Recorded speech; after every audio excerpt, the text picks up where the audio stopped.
Olá, treinando Blusan, meu nome é Roberto Marcel Caurim e serei o seu instrutor nessa videoaula.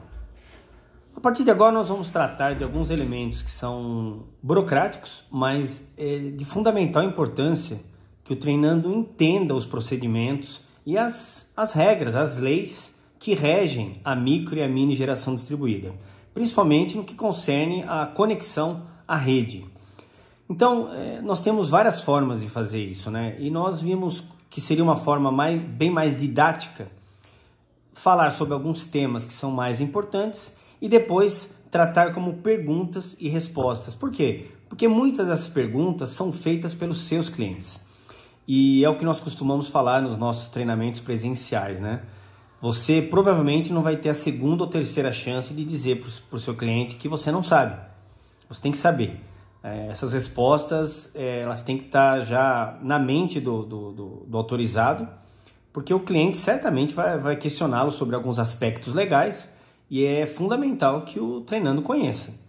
Portanto, nós vamos tratar de alguns pontos básicos e fundamentais e depois nós vamos falar em perguntas e respostas, né? Essas próximas aulas irão tratar basicamente disso. Perguntas e respostas sobre micro e mini geração distribuída e sobre a conexão à rede. Então vamos lá. O que é a geração compartilhada na micro e mini geração?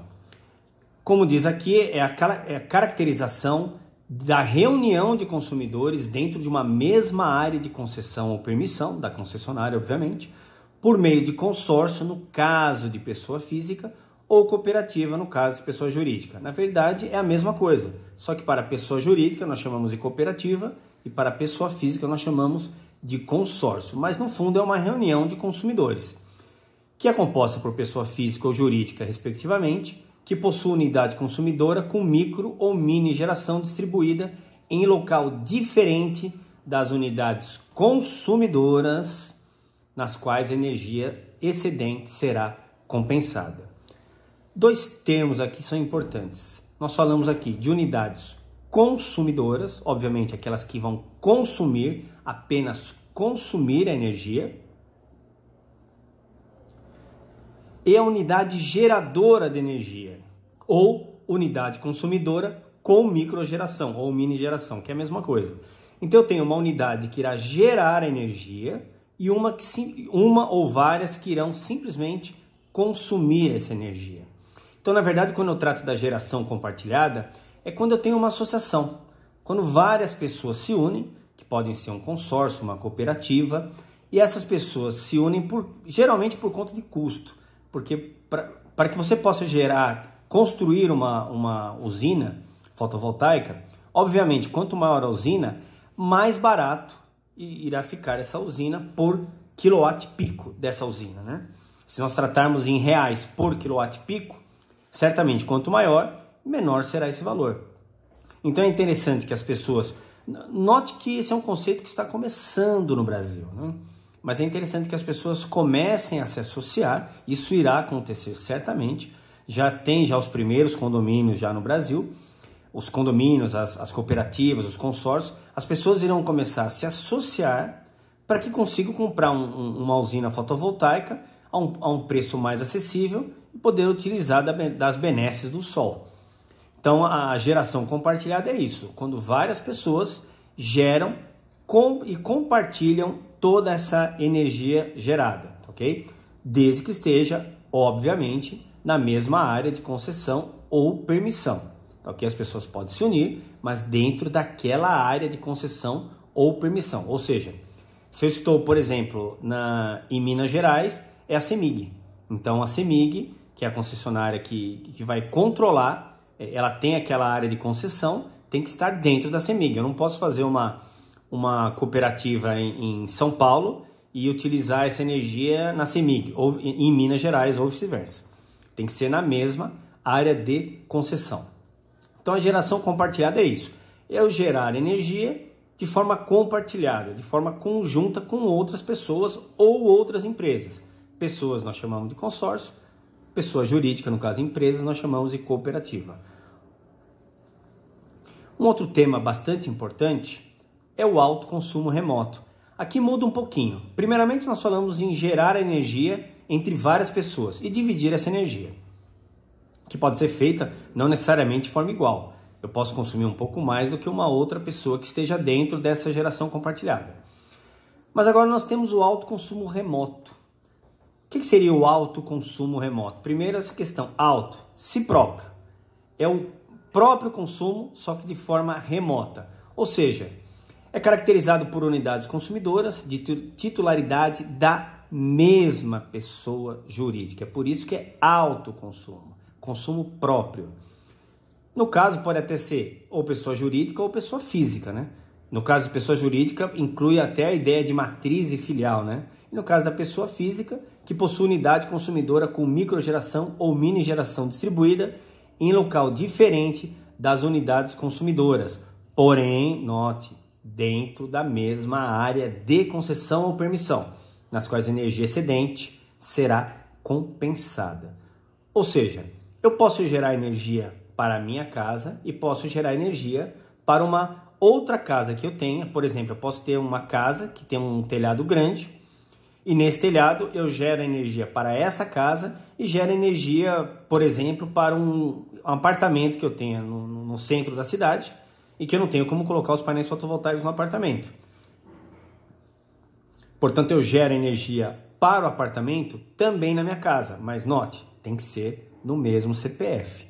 Tanto a casa como o apartamento, a conta de energia tem que estar no mesmo CPF. Não necessariamente o apartamento tem que estar no meu CPF. Ele não precisa estar no meu nome, o apartamento. Nem a casa precisa estar no meu nome. Mas a casa e o apartamento, a conta de energia, a unidade consumidora tem que estar no meu nome. Pelo menos para efeitos de concessionário.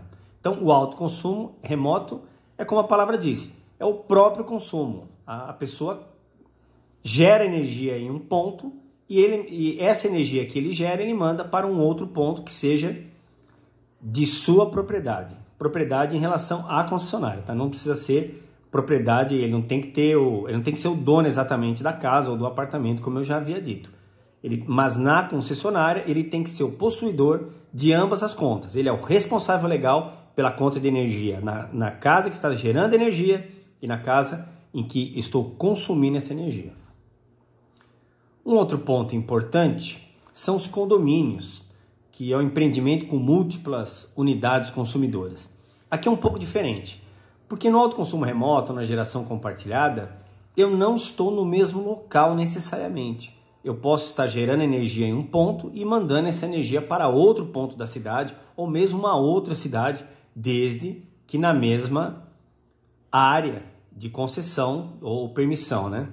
No caso de empreendimento com múltiplas unidades consumidoras, nós tratamos basicamente de condomínios.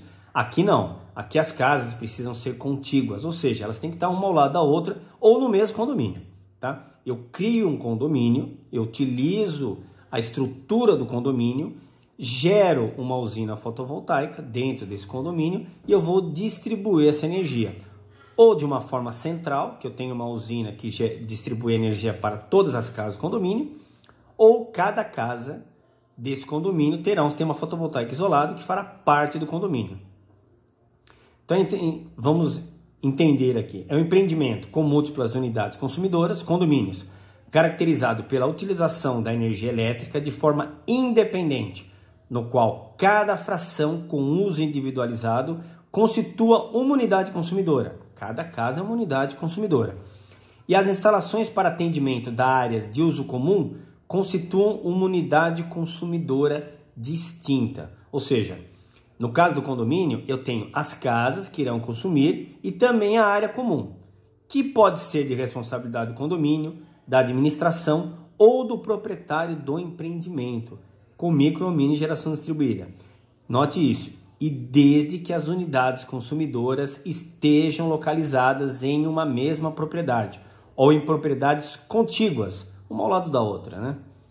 Juntas, né? Casas juntas. Sendo vedada a utilização de vias públicas, de passagem aérea ou subterrânea e de propriedades de terceiros não integrantes do empreendimento. Ou seja, é vedado eu ter um sistema fotovoltaico do outro lado da rua, por exemplo, e mandar essa energia de forma aérea tá ok? Ou subterrânea, tanto aérea como subterrânea, para esse condomínio. Ou seja, o que ele quer dizer aqui? Eu tenho que gerar essa energia, a usina fotovoltaica, os painéis fotovoltaicos têm que estar nessa mesma propriedade, tá ok? Eu não posso utilizar uma outra propriedade. A ideia do condomínio é essa, que toda a energia seja gerada no condomínio e utilizada no próprio condomínio, tá ok? Tanto que eu tenho que comprovar para a concessionária que é um condomínio. Eu tenho que passar para ele a ata do condomínio, o estatuto do condomínio, quais são os lotes desse condomínio e tudo mais, tá ok? Outro ponto importante e costuma gerar muitas dúvidas no autorizado e nos nossos clientes é o seguinte. Para unidades consumidoras conectadas em baixa tensão, grupo B, ainda que a energia injetada na rede seja superior ao consumo, será devido o pagamento referente ao custo de disponibilidade. O que significa isso? Mesmo que digamos que eu consumi na minha casa 500 kWh de energia em um mês. Só que eu gerei 800 kWh, ou seja, eu injetei na rede entre o que eu gerei e utilizei na carga e o que eu gerei e mandei para a rede, eu consegui com o meu sistema fotovoltaico gerar em torno de 800 kWh. Ou seja, eu gerei 800 kWh com o sistema fotovoltaico e somente utilizei naquela casa 500 kWh. Ou seja, eu tenho 300 kWh de crédito. Aí eu fico imaginando o seguinte, excelente, eu não vou pagar nada, eu vou zerar a minha conta. Então aí vem a primeira notícia, que não é tão boa, mas nós entendemos que é algo justo. Não existe zerar a conta. Quem diz que zera a conta é, no mínimo, propaganda enganosa. Você não pode zerar a conta. Você sempre terá o que nós chamamos de tarifa mínima, cujo termo técnico seria, e termo mais correto, seria disponibilidade de acesso. O que é disponibilidade de acesso? É aquele valor que a concessionária vai lhe cobrar independentemente dos créditos que eu tenho. Digamos que eu esteja conectado com um sistema trifásico. Nesse exemplo que eu passei, o sistema fotovoltaico gerou 800 kWh de energia e somente utilizou 500 kWh naquela unidade consumidora. Ou seja, tem um crédito de 300. Independentemente do crédito, esse crédito vai ficar lá reservado por até 60 meses. Mas eu irei pagar, mesmo tendo crédito, eu irei pagar a disponibilidade de acesso, ou como as pessoas costumam chamar comumente de tarifa mínima. No caso de um sistema monofásico, eu terei que pagar 30 kWh de qualquer forma. No caso de um sistema bifásico, eu vou pagar 50 kWh e no caso de um sistema trifásico, eu irei pagar 100 kWh. Ou seja, nesse exemplo que eu dei, se eu gerei 800 kWh com o meu sistema fotovoltaico e somente utilizei na minha casa 500 kWh, eu terei um crédito de 300 kWh. Não significa que eles vão abater os 100 e eu não vou pagar nada. Não, eu continuo com crédito de 300 kWh. Porém, eu terei que pagar sim 100 kWh. O que equivaleria hoje para a minha região aqui, em torno de 77 centavos o quilowatt-hora, multiplicado por 100, eu vou pagar aproximadamente R$ 77. Então você pode até passar para o seu cliente, em cima dos valores que nós temos hoje, 2017, que você vai pagar aproximadamente 70 a 80 reais num sistema trifásico, em torno de 35, 40 reais num sistema bifásico. Monofásico é um pouco menos, porque nós vamos tratar em algo em torno de 30 kWh, vai pagar aproximadamente uns 20 reais, 22 reais, 25 reais. Esse é o valor, depende da concessionária, que cada concessionária tem um valor de quilowatt-hora. Depende da região, dependendo da região do país, né? Os valores não são fixos, né? Portanto, essa é a ideia. Isso para baixa tensão, que nós chamamos de grupo B. Baixa tensão, grupo B. No caso de alta tensão, que nós chamamos de grupo A, será devida apenas a parcela da fatura correspondente à demanda contratada. Nesse caso aqui,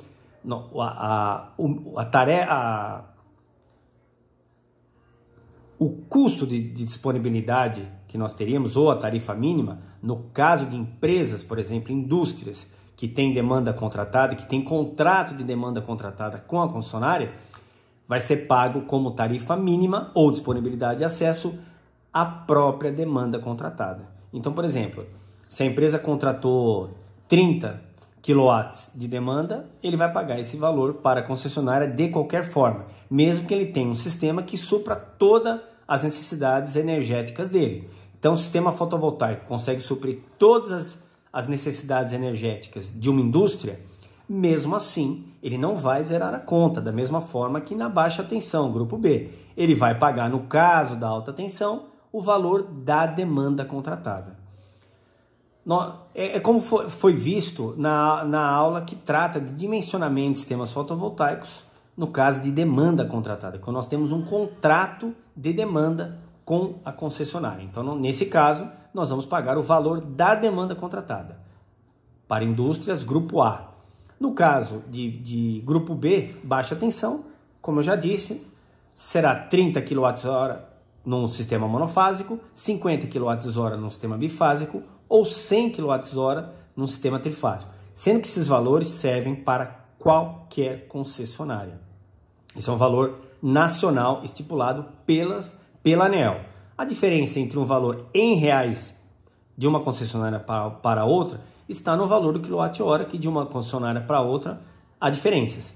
Mas a quantidade, 30 kWh, 50 e 100 kWh, é a mesma para qualquer concessionária do Brasil. E vamos deixar claro que quando nós tratamos de geração compartilhada, esse é um tema importante também, no caso de pessoa física nós vamos chamar de consórcio e no caso da pessoa jurídica nós vamos chamar de cooperativa. No fundo, ambos são uma cooperativa, só que nós chamamos cooperativa a pessoa jurídica e no caso de pessoa física foi chamado de consórcio, que é o termo que a ANEEL utiliza. Então nós seguimos o termo que eles estão utilizando hoje. E para que vocês tenham uma ideia, obviamente nós não temos como entrar muito a fundo nessa documentação, porque essa é uma documentação de condomínios e cooperativas e tudo mais, mas nós vamos dar uma ideia para vocês, né? Inclusive na plataforma online você encontra esses documentos. Então nós temos aqui, no caso, documentos complementares para condomínios. Digamos que eu queira conectar um condomínio inteiro à rede. O que deverá ser apresentado? A convenção do condomínio, registrada em cartório de registro de imóveis, com uma cláusula de responsabilidade solidária e relação das cotas condominiais, para definição das unidades consumidoras que pertencem ao condomínio. O que eles querem dizer com isso aqui? A concessionária tem que ter a certeza, tem que estar comprovado que realmente trata-se de um condomínio. Por isso que você tem que ter esses documentos. Isso aqui todo documento, todo condomínio legalizado tem. A convenção do condomínio também, ou ata, ou o regimento interno, qualquer uma delas, que é registrado em cartório também, né? Onde consta autorização para instalação da central geradora, bem como indique o responsável por representar o condomínio. Nesse caso, como que vai ser feito isso aqui? Terá que ser feita uma assembleia, e nessa assembleia haverá uma ata, como costuma ser, né?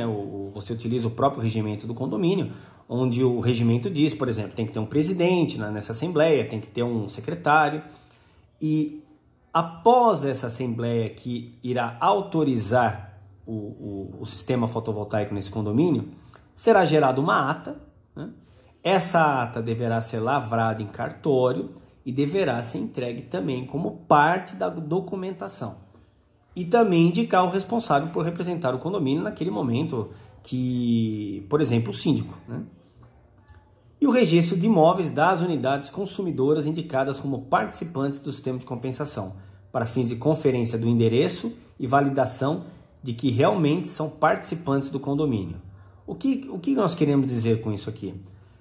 Primeiro, digamos que nós tenhamos aí um condomínio com 200 casas. Então, quer dizer, eu só posso conectar esse condomínio se as pessoas que participam desse condomínio, todos os condôminos aderirem ao sistema fotovoltaico? Não. De repente, dos 200, apenas 180 vão aderir ao sistema fotovoltaico. Esses que irão aderir, eles vão ter que comprovar que eles fazem parte desse condomínio. Ah, mas e se no futuro aquele que não aderiu, aquele condômino que não aderiu, aliás, em condomínio sempre tem o do contra, né? Quem já morou em condomínio sabe. Aquele que não aderiu depois, ele pode aderir? Pode sim, só que a concessionária terá um prazo de 60 dias para poder anexá-lo ao condomínio, tá ok? Mas ele pode sim. E também não há necessidade de serem todos do condomínio, tá ok? É importante que aqueles que irão participar comprovem que fazem parte sim do condomínio. Esses conceitos são importantes e são bastante básicos, o autorizado precisa conhecer. Há outros conceitos que são um pouco mais complexos e que nós achamos bem mais didático e interessante para quem está estudando, para o Treinando Blusan, que fosse como no estilo de perguntas e respostas. Então nós temos aí algumas videoaulas aí que vão tratar apenas de perguntas e respostas sobre micro e mini geração distribuída, para que você tenha todo esse conhecimento, que você esteja muito bem embasado, porque, como eu sempre digo, a venda de um sistema fotovoltaico é uma venda absolutamente técnica. Você não está vendendo uma calculadora, você está vendendo um sistema fotovoltaico. Ele tem projeto, há a conexão com a concessionária. É diferente de eu ter um sistema off-grid em uma casa que a concessionária não precisa saber de nada. O sistema simplesmente está instalado. Por quê? Porque não está conectado à rede.